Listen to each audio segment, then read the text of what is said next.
听声音里面讲了声音发声的问题，第二个讲了语言。这语言讲的6个语言都是心神方面出现的问题，占语、正声、狂言、斗语、错语和言简。但言简正常的人也可以出现言简。那么我们这里些所讲的言简是在病中有痰蒙心神之类的时候出现的言简，所以都是心神的问题啊。第3个讲呼吸，听声音要注意呼吸的情况，呼吸要注意听听这呼吸的快慢。当然我们借助听诊器就可以听得到，是吧？平常我们是望诊看他的呼吸运动，胸式、腹式呼吸运动的起伏来看到呼吸。听诊的时候，借助听诊器的时候，听他是不是通畅、抽细，呼吸音是不是清晰，有没有杂音、挪音啊，这些情况。呼吸气抽，急去急余，呼吸很粗糙，呼啊吸啊都很大，去也去的很多，吸也吸的快，加快，这种情况的是实症。呼吸气微，到底在呼吸没有呼吸？望诊的时候胸腹部起伏不明显，那么用听诊器听的时候，那个呼吸音降低，取去取余，取气进气，呼和吸都显得比较慢，这多半见于虚症，这是常规。作为辩证来说是常规。第一是病态的呼吸，要注意这样一些问题。一个是喘，也叫做气喘，严格说就是一个喘，就是一个喘字。喘是讲的呼吸困难、急促、张口抬肩，病人感到呼吸困难甚至张口抬肩，张着口单坐这样在屈气，这就是喘。甚至鼻翼闪动，呼吸的时候鼻翼跟着一起一呼，鼻翼闪动，难以平额，所以躺下去更喘得厉害。为什么会出现喘的？与回脾神有关系。回主气，脾胃生气之源，神主纳气，因此说与这3脏关系密切。心有病可不可以出现喘呢？是可以出现喘的心病呢，我们山东中医大学庄则成老师就讲到，凡是心的病，不管心阳虚、心气虚、心血虚，都要加一个气喘在上面。当然心的病是可以出现气喘的，是不是一定要加上这个症状加上出来？那有的加了，有的没有加心阳虚痰浊水气凝心的时候，那气喘肯定明显。心血虚心阴虚，那就没有加心气喘。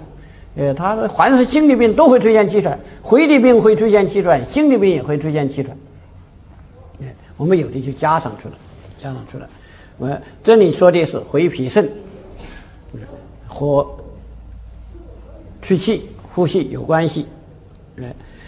那么这种滑着急促，呼吸声长，气抽升高，呼去为快，这是实喘，就是同样病的时间不长，呼吸运动加快急促，呼吸有声长，呼吸的就是说频率这个呼去和吸入的这个气体都很多，升高吸收，在这里方式在这里呼吸可以听得到，去哪用听诊器在肺部听得到以后，我们人走进去都看到在出大气，都在这种情况，那是多半称为实喘。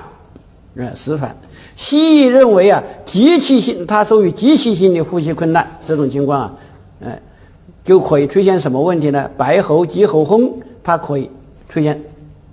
白喉、急喉风，我们讲过，白喉是喉部有白膜、假膜覆盖白膜，那么急喉风是讲喉头急性的水肿、过敏性的水肿影响呼吸。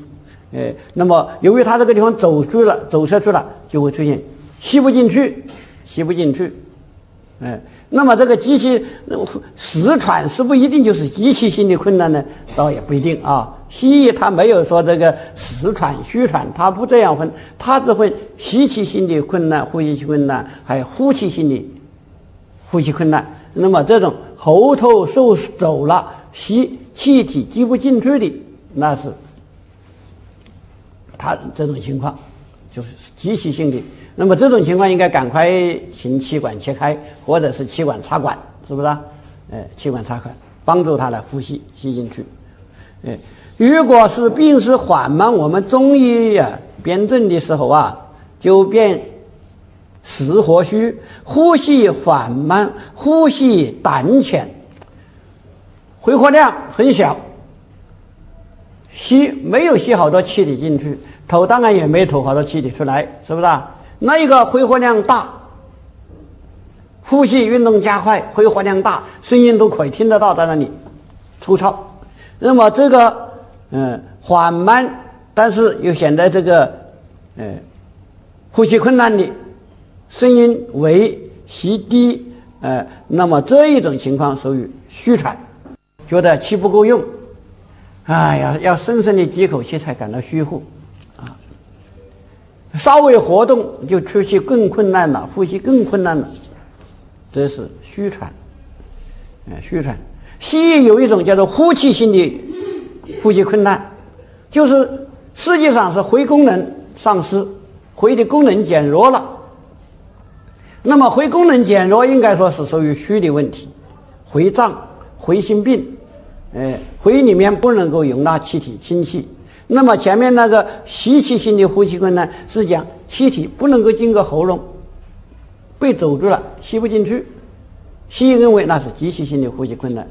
那么这种肺的功能减弱，肺被湿邪占领了，它不能够起到一个吸纳气体的作用，那它叫做呼气性的呼吸困难。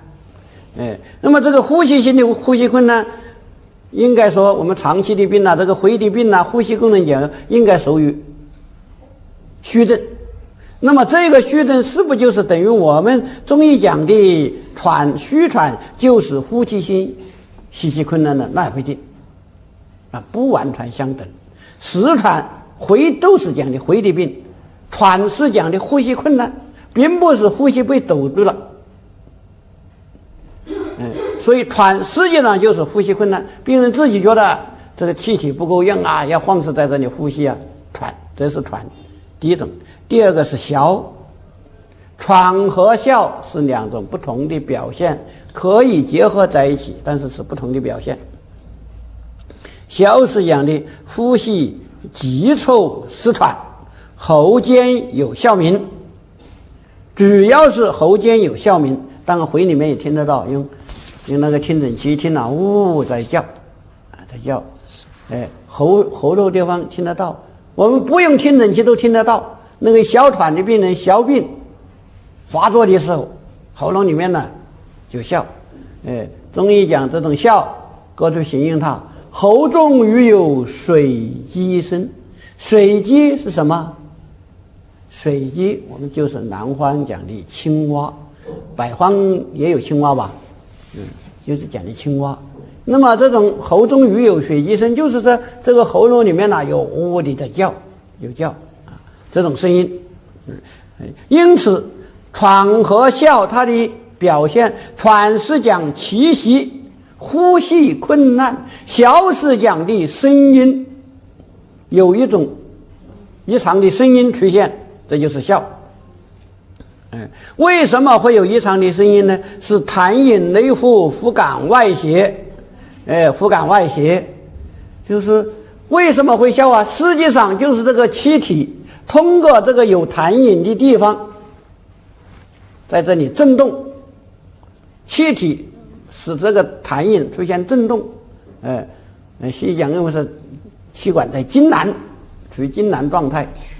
这么一种状态，里面又有痰饮，气使它去的不通畅。因此就出现了这种声音。至于什么久居湿地隔湿宣咸生冷这些都不是很确切的理由。你们小病到底是什么原因引起来的？我看现在也不是很清楚。有那种地方就容易出现小病，比如说我们湖南有个浏阳，浏阳河那个浏阳，那个地方它就小病很多，有的小孩子2、3岁就出现小病，一直到几十岁，很容易发，一受寒感冒就发。闻到一点什么那个地方产霉啊，霉可能有人认为可能是霉，实际上它不产霉的地方它也那个，所以这个到底什么原因并不太清楚。古人认为什么湿咸呐、湿宣的太多啊，潮湿啊，只能从这么一些原因找，真正的原因可能还不太清楚。但是有一点，它里面是有痰饮内呼，这个是它的一个主要病机。喘呼吸困难，它不一定有声音的异常，所以喘可以不见效，一般不见效。而小一般是鼻癌间喘，呼吸有痰饮内停，气道不离，这个支气管不通畅，气道不离，鼻癌当然就有呼吸困难，因此小鼻癌会兼喘。而喘呼吸困难，那呼吸困难的人不一定每个人都喉咙里面有水积声所以这个小但是有喘的话，但是一定要有小敏音这个特点。喘是以呼吸急促、呼吸困难为主要表现。由于小又可以兼有喘的症状，因此翻译的时候古代有的就称为小喘。严格的说，小和喘是2种表现。小是一种特殊的疾病，小病；喘是可能是其他的疾病出现的一种呼吸困难的表现。高热肺部有，比如说肺热病，西医讲的肺炎，肯定会有喘吧，呼吸困难。肺功能不好了，肺气虚衰，心肺气虚，中气不走，呼吸也困难，当然它也会喘。因此喘是一个症状，它是在很多病里面出现的一个症状。小是一个独立的疾病，它具有以喉间小敏有声这样一个特点。因此我们在国家标准俗语在疾病诊断里面应该作为一个疾病的诊断。小是一个疾病，但是没有喘病。喘是哪一种疾病呢？很多病都可以出现喘，因此没有独立的喘病，只有一个小病。比如说我们回胀，它可以出现喘吧。回胀的特殊透的表现就是喘是个很重要的表现。心衰的时候也可以出现喘肺热病可以出现喘都可以出现。所以喘是一个症状，小是一个病，从概念上应当把它加以区别。第3个是胆气。什么叫做胆气？这一点我们在教材讨论的时候讨论的比较久，要不要胆气？什么叫做胆气？又还有气少，或者说就少气，少气不走以息，有少气又有喘，现在又来一个胆气，还要不要胆气？胆气的表现是什么？怎么样和喘和少气来相区别？讨论下来，大家觉得胆气是讲的直觉呼吸胆抽而不想接收，是自己觉得呼吸有困难，气胆不走以息的一种轻度呼吸困难，实际上就是比喘轻一点。你怎么知道它比喘轻一点呢？讲的什么？这里强调直觉呼吸困难。自己感到有点出气不盈，自己的感觉，失喘而不抬肩，气结而不弹声，只有直觉症状，他觉体征不明显。强调的是这么一种情况，自己感到呼吸困难，出气不盈，但是他没有像那个喘的张口抬肩或者是呼吸微弱，非常短呐、浅呐，那个喘的人，医生可以看得出来，他在喘。胆气也有呼吸困难，但是医生可能没有看不到，只有病人自己来，我怎么样？哎呀，觉得出气啊，呼吸有点困难，有点出气不赢，自己这么说。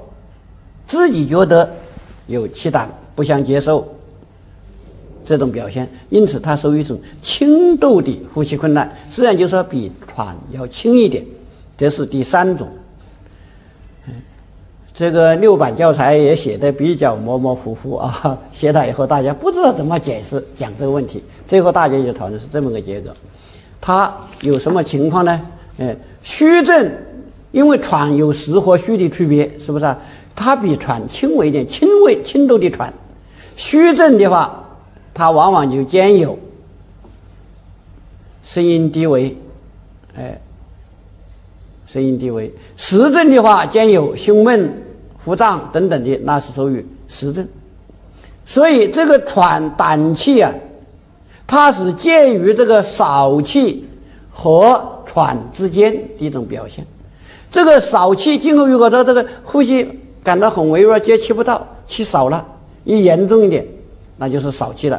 喘、胸闷，感到有点呼吸困难，再严重一点，那就变成喘了。所以重则为喘。第四个是少气，就是细微，呼吸很微弱，很微弱。少气是讲的呼吸微弱而声音低，气少不周以息，言语无力，属于居虚劳神，虚劳虚症。最主要的虚，主要恐怕是心肺气虚啊，心肺虚了，少气不周以息，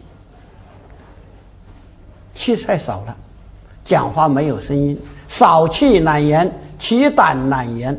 气胆呐和少气啊怎么区别？一般说少气比那个气胆严重一些，虚症的气胆要严重一些，那个实症的胆气又比那个喘要轻一点，是这么一个关系啊。这就是少气、胆气和喘这三者的关系啊。我们现在这样解释是不是合理恰当？怎么区别？因为如果说这个教材里面把胆气拿掉了，大家为什么说实际上这个胆气和少气喘之间呢，它是介于中间的这么个状态。如果拿掉了的话，因为是大家一般都这样写，历来的书上都有胆气这个概念，我们想文整的时候不讲这个胆气，恐怕不好交代，所以还是要保留。要交代怎么样去解释这个问题，6版就解释来解释去好像不好解释。我们现在就明确，他是自觉的呼吸有点困难，但是他觉不明显，你没有看到他在这里张口抬肩呐，感到气息微弱，看不出来，是自己一种感觉。如果这种感觉实症的话，他还胆气严重一点，就变成喘了，实喘，外面看得到了。如果在这个虚症的这种胆气，接气不上，自己觉得有点气少不周以息，那么严重的时候就变成少气了。因此它介于这么一种情况之间，就是直觉呼吸有点困难，他觉症状不明显。这个少气应该他觉也看得到啊，呼吸很微弱，他自己感到没有气，呼吸也微弱，那就是少气。喘，看到他的张口抬肩呐，感到闭止啊，甚至都感到很困难，那就是喘。因此喘和少气的他觉症状明显一些。第二个讲呼吸听诊呼吸音的异常，这是新加的内容。为什么把这些内容加上来？只有是在编教材的时候啊，各门教材主编在那开的时候，我们长春中医学院的任继学老师、任继学教授就讲，中医听诊器，中医早就也有，古代叫做听诊仪，并不完全是西医。当然用个金属的碳这个接头啊，用橡皮来传导，橡皮管传导，这是西医那个的。中医国粹直接就是一个木头听，它是中医国粹有一种听诊木，听的这种木啊，听声音的这种木头接在耳朵上，那么这个声音。听声音、听呼吸音这些东西都能够为中医辩证，为什么我们中医诊断就不能用啊？是可以用，因此大家也就写上了一点，但是又不能写得太多，一写得太多了，那么西医诊断学它还要讲的，我们这里讲一些基本的知识。这个听诊的呼吸音一般是要借助听诊器来进行听。要听什么呢？要请我们同学有这么一点概念，就是怎么样为中医辩证服务。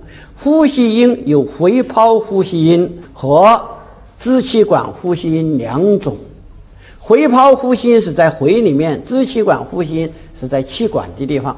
因此，什么是回泡呼吸音？听上去就好像这个微微的风在吹动一样的。有这么一种轻轻的声音，呼的这么一种声音，好像在刮风，风刮得不猛烈。用听诊器在回里面一听就可以听得到。回的大部分题就因为每个回都有回泡嘛，是回的回泡，出现的这种声音。这种声音我们中医也可以听一听，目的在什么？为辩证服务。怎么样的呼呼？就是呼吸音增强，这个呼呼的声音呢很强很粗糙，说明什么问题啊？我们前面讲喘呐什么的啊，都喘呐，胸这个张口抬肩呐，呼吸困难，呼吸咳嗽是实症热症。那我现在用个听诊器帮助我们听，而不是凭着呼吸粗糙，声抽气壮。这个呼吸音的很粗糙，那我用听诊器帮助去听一下，听到这个声音确实很粗糙，增强了，那是血热破会，呼吸功能增强的一种表现加快的一种表现。如果是一侧或者某一个局部增强，那就是这一侧或者某一个局部有了病变，这个地方的呼吸特别明显，其他的部位呼吸不太明显，没有那么强，那就是这个增强了的这个部位有问题，这个局部可能有血热精细在这个地方。如果呼吸音减弱，呼和吸那个回泡没有什么虚张收缩，呼吸不太明显，因此呼吸音减弱。为什么会出现呼吸音减弱的呢？那我们来辩证诊病的时候要考虑的问题，减弱那可能是这个地方功能减退回气亏虚这是常见的吧。还有一种，因为这个地方有了邪气、痰饮、淤血、肿瘤等等这些东西停留在这个回泡，整个这个回都被痰瘀这些东西走塞住了，痰饮淤血走塞住了的话，回泡同样没有功能，因此这个局部有痰饮停留这个地方，它的呼吸音也会减弱，所以减弱的那个局部可能就是病变的所在，我们听呼吸音帮助我们了解这么一些内容。第二个，支气管的呼吸音，支气管的呼吸音是在什么地方？在气管的周围明显，它的表现像张口呼吸时发出的这种张口呼吸这种哈的声音这个在气管的周围可以听得到，用听诊器一听就听到了。同样我们也是了解它的是不是有增强或减弱的情况回部其他的地方可以，如果听到很明显的这种声音，它应该是在气管这个地方才出现那个回泡呼吸是回泡随着呼吸收缩，它的功能收或收的一种表现，因此声音比较低。这个支气管呼吸心室这个气体要经过这个管道里面拉风箱一样的话，这个气体在这个管道气管里面进去，气体在这里流动产生的一种表现。如果是在其他的部位听到了这种哈的声音比较高的声音，那可能是有病变。什么病变？中医也可能认为是热、痰浊、回痈、回脑、肿瘤等等，这些情况都可以听得到。特别像什么形成空洞的时候，那空洞啊，我们讲这个为什么支气管呼吸音在气管的周围，它是在气管里面跑动的时候，我们在外面听到的一种声音。这个地方形成个空洞了，那里面的气体传导增强，也可以出现这种声音。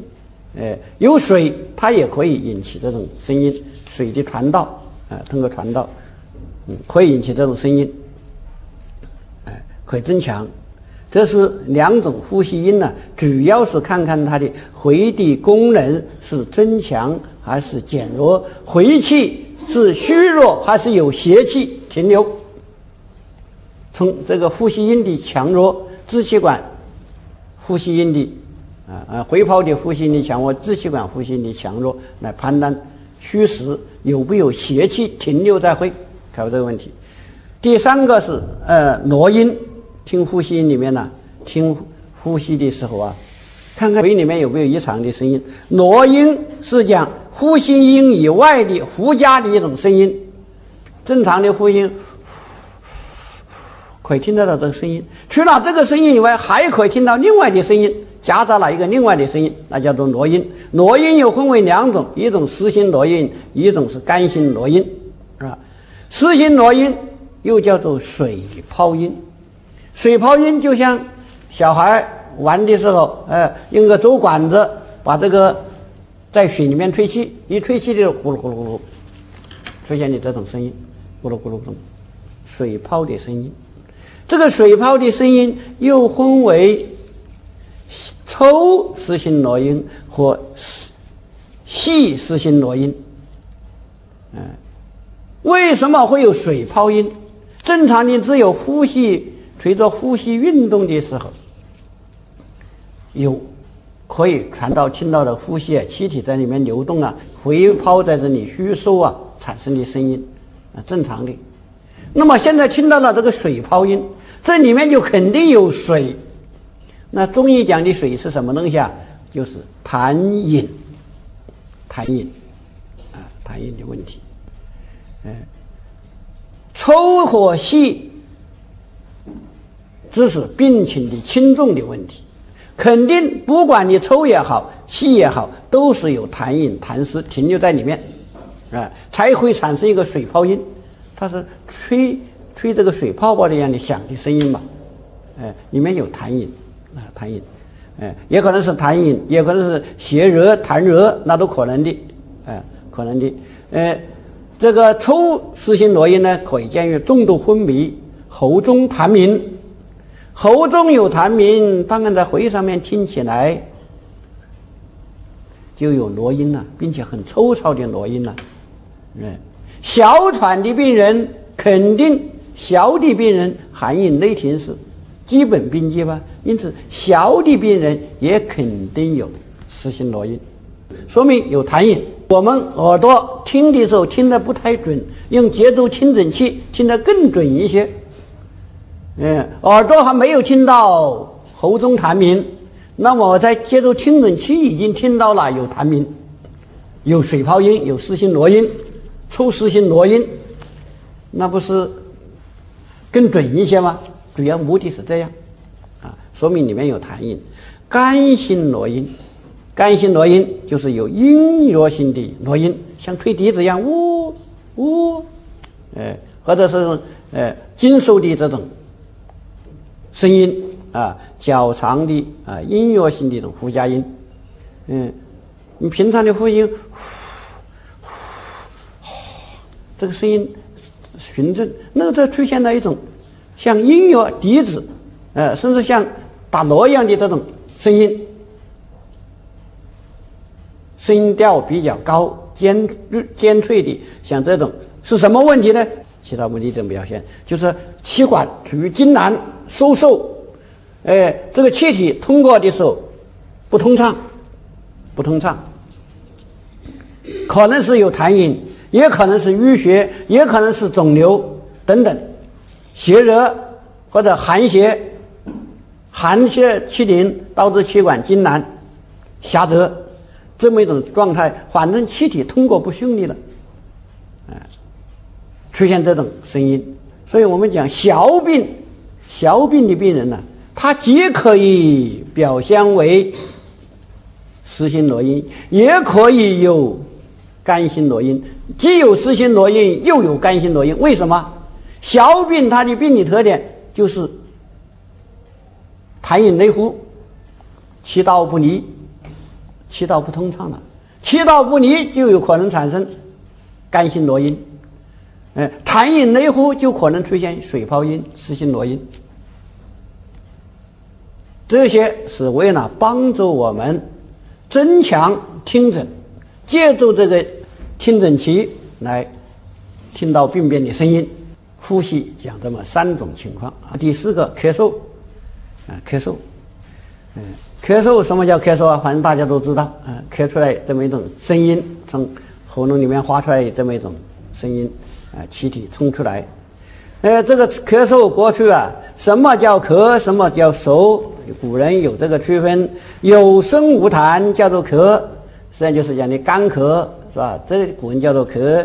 有痰无声，就是说吐出来就是痰，他并没有咳了半天吐个痰，一熟就是这样的呼一下，他就痰就吐出来了。这没有咳嗽的动作，没有咳嗽的声音而吐出痰的，古人叫做熟。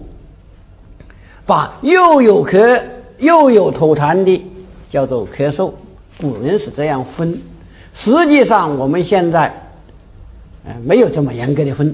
为什么呢？因为这个咳是一种重点，应该是讲声音而言的，它吐不吐痰那是另外一个症状。所以吐痰不吐痰，我们现在就没有说是熟，没有说是熟痰，就是咳痰、卡痰、吐痰，没有叫熟痰。所以这个现在一般呢没有这样的区分了。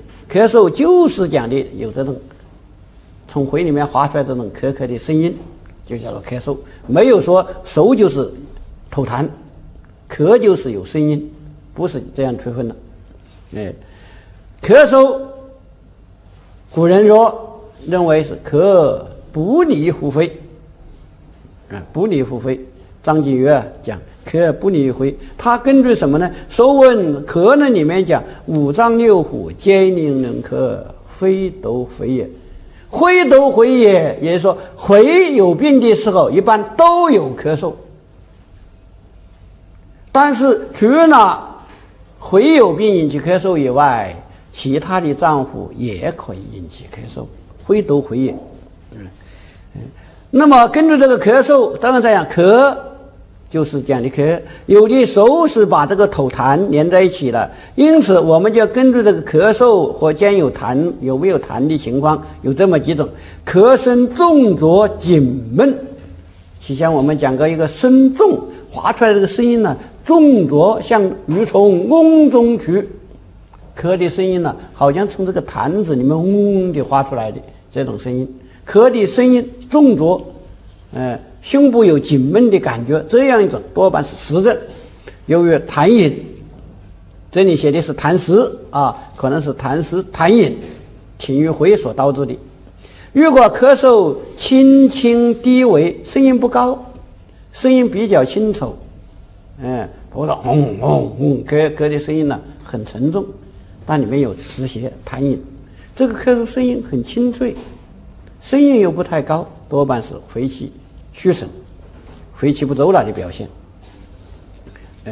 咳声不扬，扬不扬这都不一定啊。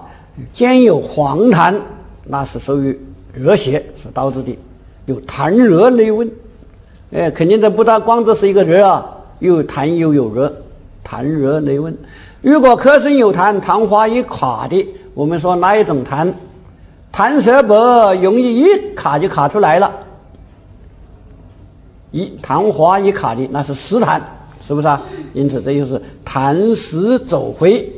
不管你是又咳嗽又有吐痰，那就肯定都有痰。现在是痰变成黄色了，一般来说呼吸可能也有困难啦，色红苔黄腻，那肯定是热痰；苔白痰白，那肯定是寒痰湿痰。